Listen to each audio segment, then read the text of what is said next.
Olá, eu me chamo Linda Mariana e juntamente com Júlia Maria e Mariana Barros vou apresentar o seminário de transformadores na disciplina de equipamentos elétricos, orientado pelo professor Edson Guedes.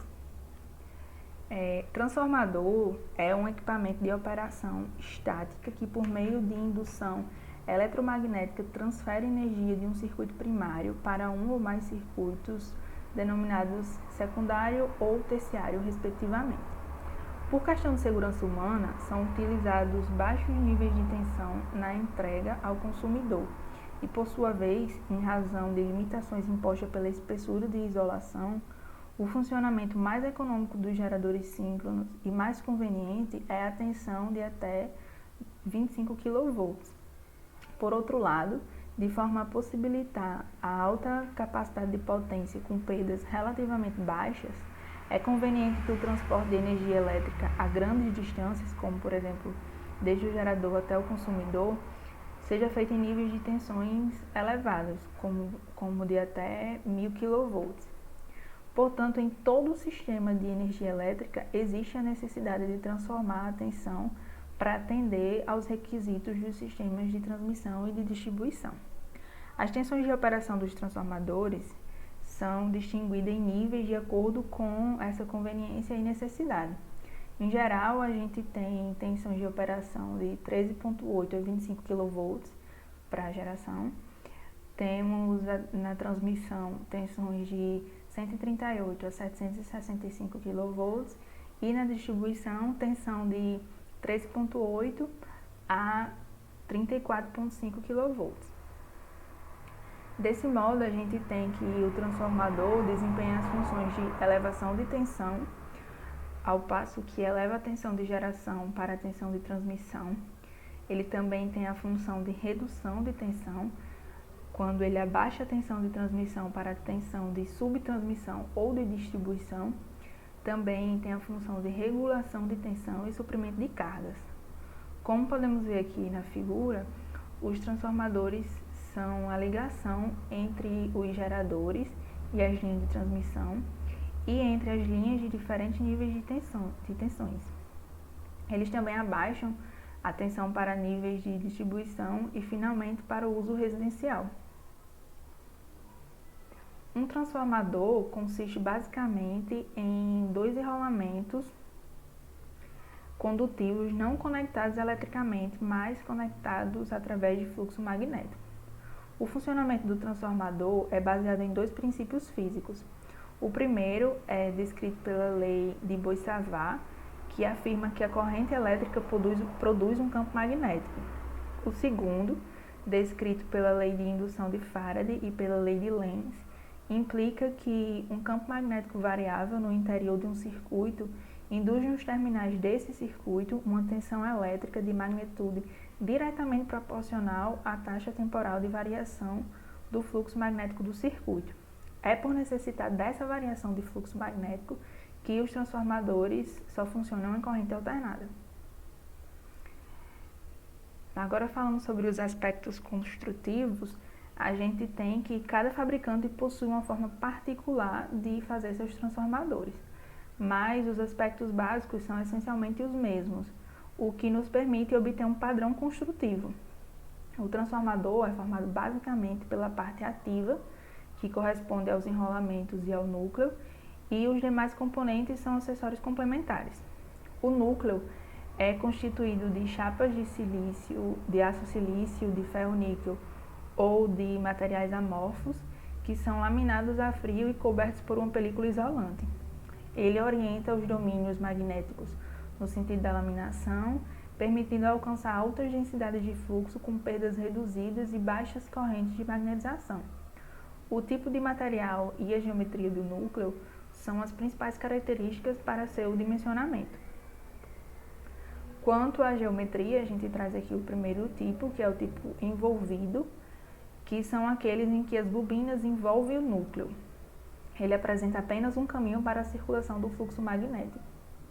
Já o tipo envolvente proporciona mais de um caminho para a circulação do fluxo magnético, proporciona um melhor desempenho durante curtos transitórios e é utilizado em transformadores de potência elevada.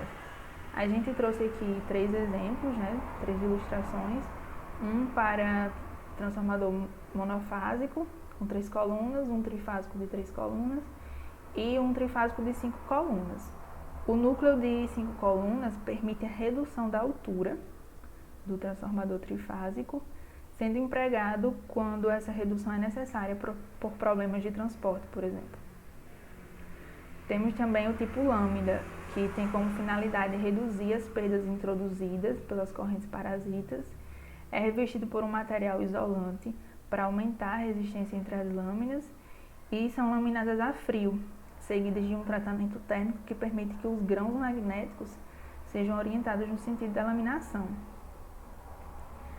Quanto aos materiais, nós temos aço silício, ferro-níquel e materiais amorfos. No aço silício, ocorre o processo de orientação dos grãos do metal. Há perdas reduzidas, excelentes propriedades magnéticas na direção da laminação, possibilita a construção de pequenos transformadores de capacidade elevada. No ferro-níquel, nós temos uma menor perda e uma maior permeabilidade quando comparado ao silício. Devido ao baixo nível de saturação, um transformador de ferro-níquel será fisicamente maior que um transformador de aço silício. Ele é aconselhável, então, para frequências mais elevadas. Os materiais amorfos não possuem uma estrutura atômica definida. Eles têm fácil magnetização devido ao fato de seus átomos se encontrarem arranjados de maneira aleatória e facilitam a orientação dos domínios magnéticos. Exibem perdas de 60% a 70% menores que nos transformadores convencionais e espessuras de lâmina até 10 vezes menor. Apresentam um custo maior e um maior número de lâminas. Em geral, possuem um nível de saturação 20% menor que os convencionais. Por isso, o volume físico é maior do que os fabricados com aço silício ou ferro-níquel. Apresentam ótima aplicabilidade para concessionárias de distribuição, pois exibem menores perdas. Os enrolamentos, por sua vez, são condutores enrolados de forma de bobinas cilíndricas dispostas coaxialmente nas colunas dos núcleos. São formados de bobinas primárias e secundárias e, em alguns casos, bobinas terciárias. Os fios são normalmente de cobre eletrolítico isolados com esmalte, fita de algodão ou papel especial. Basicamente, tem-se os seguintes tipos de enrolamento. Enrolamento em disco, onde temos condutores nus estreitamente enrolados na direção radial, sem qualquer interrupção entre as voltas. São aplicados em alta tensão de até 33 kV e baixas correntes. Temos o enrolamento em disco entrelaçado, que, entrelaçando-se 2 condutores adjacentes que pertencem a 2 voltas diferentes, a gente aumenta a capacidade de resistência do enrolamento a impulso de tensão acima de 145 kV. A vantagem desse tipo de enrolamento é o aumento da capacitância em série, melhorando a distribuição da tensão de surto de frente íngreme, ou seja, um surto de sobretensão atmosférica. Outro tipo é o enrolamento helicoidal, que são enrolamentos envolvidos em hélice ao longo de uma direção axial, e cada volta é separada da próxima por um duto. Possui uma, 2 ou várias camadas de enrolamento. Os condutores os condutores dos enrolamentos são arranjados de forma transposta para evitar perda de fluxo nos enrolamentos, equilibrando assim as impedâncias por condutores em paralelo. Essa configuração é usada em primários de transformadores elevadores de usina, ou seja, para baixas tensões e altas correntes. Os enrolamentos em camadas são formados por várias camadas, umas em cima da outra, separados por isolantes sólidos, como a gente tem aqui na imagem. As camadas são concêntricas, ligadas em série, e seu uso é para enrolamentos de alta ou baixa tensão e enrolamentos terciários. Bom, basicamente, o isolamento do transformador é constituído de óleo e celulose. Celulose pode ser papel ou presspan, sendo o óleo também um agente de refrigeração. Os condutores são envolvidos em tiras de papel que formam o isolamento entre as espiras e também o isolamento com o núcleo, além de criar uma fixação mecânica.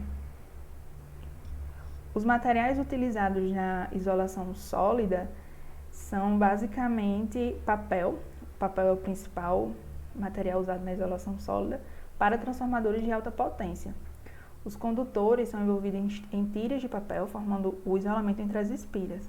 O papel isolante utilizado deve ter características elétricas, térmicas e mecânicas de acordo com o limite de elevação de temperatura daquele transformador.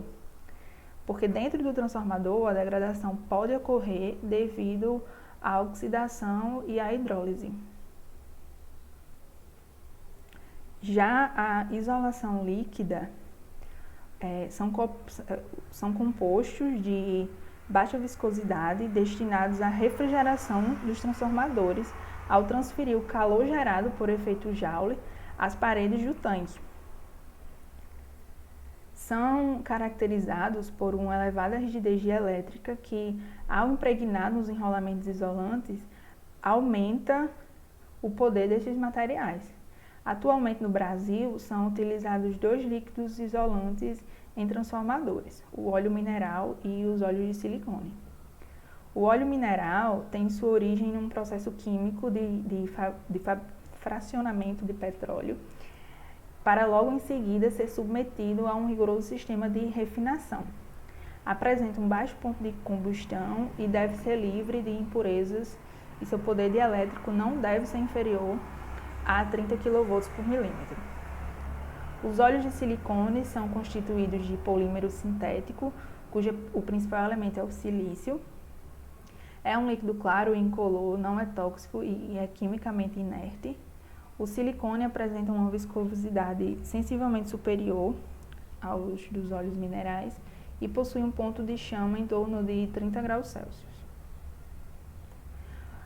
No entanto, o óleo mineral é o isolante mais utilizado. É nele onde o núcleo e as bobinas ficam imersos. Ele promove um meio dielétrico entre os condutores energizados das bobinas, protege a superfície interna da carcaça do equipamento e dissipa o alto calor gerado nas bobinas e no núcleo. Ao avaliá-lo, a gente pode extrair informações sobre as condições de operação dos equipamentos imersos. O óleo mineral, a gente tem alguns parâmetros que influenciam na sua degradação, como por exemplo o calor. A cada aumento de 10 graus Celsius reduz pela metade sua vida útil. Outro parâmetro é a presença de oxigênio ou a presença de ácido no líquido isolante, ou ainda a contaminação, que pode se dar por partículas não metálicas oriundas do papel isolante, por partículas metálicas dos revestimentos mecânicos e elétricos, ou da degradação química do óleo isolante, resultante da oxidação.